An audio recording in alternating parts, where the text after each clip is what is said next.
A very warm good afternoon to Shri Jayesh Ranjanji, Principal Secretary Industries, Commerce and Information Technology, Government of Telangana, Shri V. Prakash Rawji, the members of the Executive Committee of IDSA, Professor Bijon Mishra, friends from the media, representatives of IDSA member companies attending the event, and above all, to all the direct sellers present here today.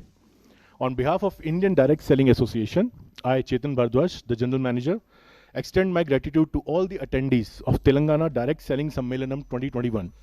So WFDSA was founded in the year 1978 and is currently based out of Washington DC, USA. IDSA on the other hand was founded in the year 1996. So you may recall that direct selling industry in India also started in 1996. So IDSA is as old as direct selling industry in India.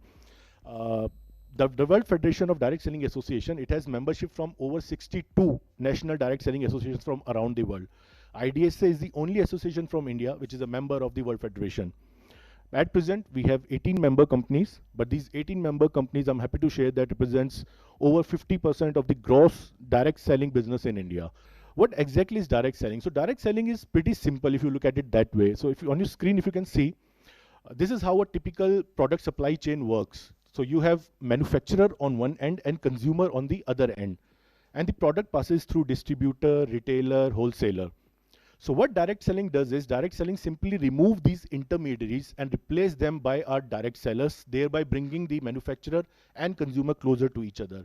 This way we are able to pass on the benefits of the supply chain directly to our consumers and to our direct sellers.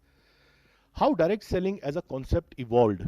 So direct selling as a concept, it came in the year 1886 when Avon Cosmetics was established. By 1925, the direct selling annual sales were already in the vicinity of 300 to 500 million US dollars. By 1940s and 1960s, so new kind of companies started to emerge, primarily in the US market.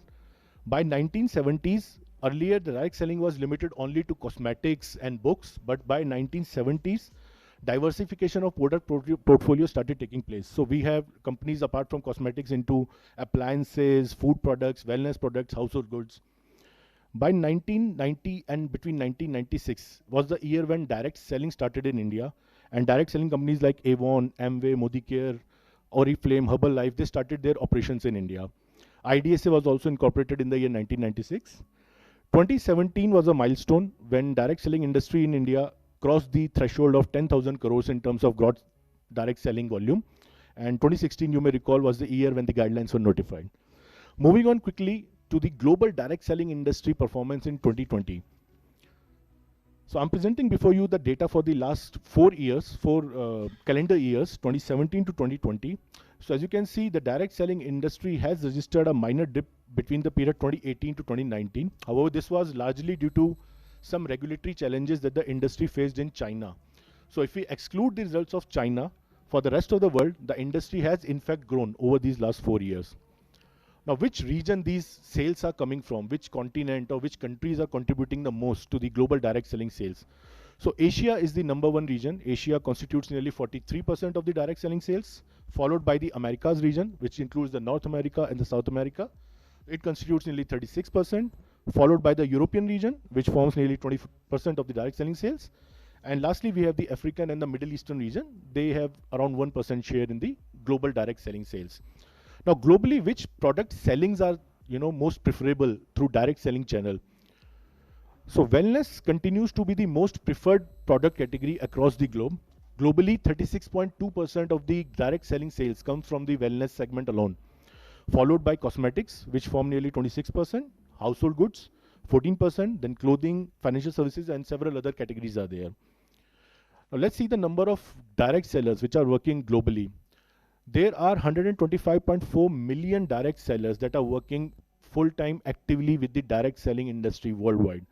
Now out of these 125.4 million, 26% are men and 74% are women. So direct selling industry is actually known for providing a self-sustainable income opportunity to women. Now, which age group are these direct sellers coming from? So as you can see from the data in front of you, direct selling appeals to nearly every age group out there. So maximum is coming from the age group of 35 to 44, nearly 26%, and then 45 to 54, nearly 25%. So from 35 to 54, you can see roughly 50% or more than 50% of direct sellers comes from this age group. We have people from 18 to 24 as well, and of course, our senior citizens, elderly who are looking forward to having a supplemental income in their retirement years, they also form up a 23% population when it comes to the number of direct sellers. Quickly moving on to how the Indian direct selling industry has performed in the year 1920. So I'm just sharing with you the data for the last 4 financial years from the year 2016-17 to 2019-20.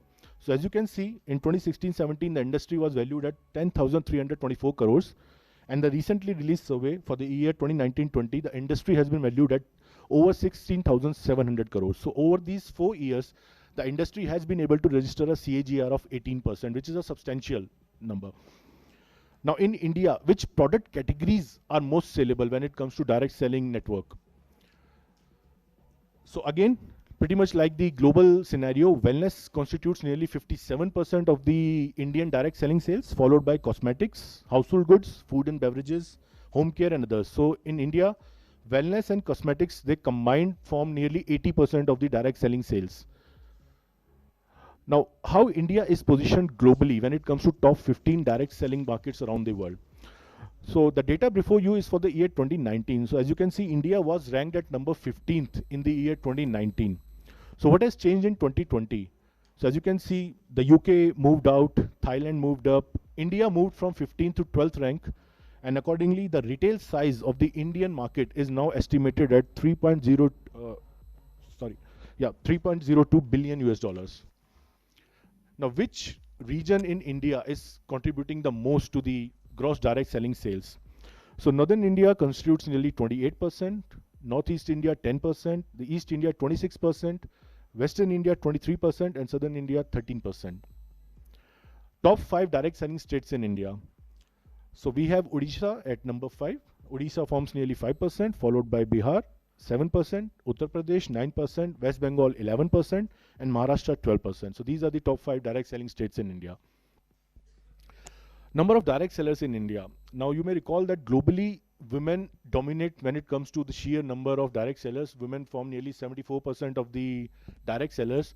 In India, we are seeing a kind of reversal from the global trend. So I'm just presenting you the data for the last 3 years and you'll understand what I'm trying to point out here. So in 2017-18, the ratio of men and women in the direct selling sales force was 49-51. 51 being the women, 51%, and 49 being the men. Very next year in 2018-19, the ratio changed to 50-50. So we had equal participation from men and women. This year, men have taken, overshadowed the women for the first time in the Indian direct selling history. So we now have 51% men direct sellers and 49% women direct sellers. So it's a healthy sign. More and more men are also coming forward to join the industry. Age-wise split of direct sellers in India. So which age group is most, preferable when it comes to direct sellers, or which people from which age group are coming forward to join the industry? So between 18 to 24, 15% of direct sellers comes from this age group.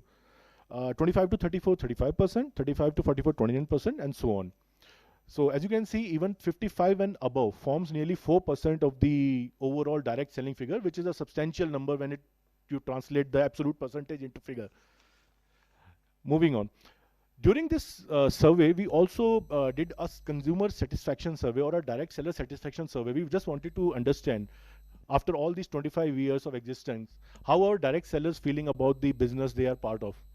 So we did a small survey. Ipsos Strategy 3, the world's renowned market research agency, conducted this survey on our behalf.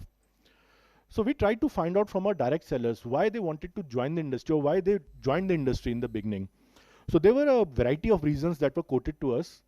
Of course, 45% said for the extra income that the business gives them, they are joining the industry. 20% said for the self-employment opportunity. 20% said because they want to network, they want to increase their network and socialize with more people. So this is one hidden benefit of the direct selling industry that has actually emerged from the survey findings. Flexible working hours. There were several other small reasons. Low cost and low risk involved. And 2% said that because their other regular job or other source of income got a hit. So that is why they joined the direct selling industry. One thing which I want to make it clear here is that this is for the period prior to the pandemic. So we really cannot relate the 2% figure who have joined the industry because of the job losses during the pandemic. Then we try to find out the satisfaction mapping from a scale of 0 to 5. How happy are direct sellers with the company they are working? So we basically judge them on a 6-point criteria. So product quality, the direct sellers have given us a rating of 4.7. All direct sellers are extremely happy with the quality of the products their company is offering to them. Product portfolio, the direct sellers have given us a rating of 4.6. I mean, us in the sense, the company they are working for, the industry. So they are very happy with the product portfolio that their companies are offering. Product pricing, they have given us a rating of 4.2. So that means they are largely happy with the product pricing that the companies have kept for their products. The compensation plan, we have been given a rating of 4.5. Training programs, 4.5. And overall experience, if you combine these 5 categories, comes out to be 4.6, which is a very good score for the industry. Now, what are the benefits that our direct sellers feel that they have been able to get after joining the business? So nearly 12%, 45% have said that they have been able to develop new skills in their personality. So this is single biggest factor which our direct sellers have told us.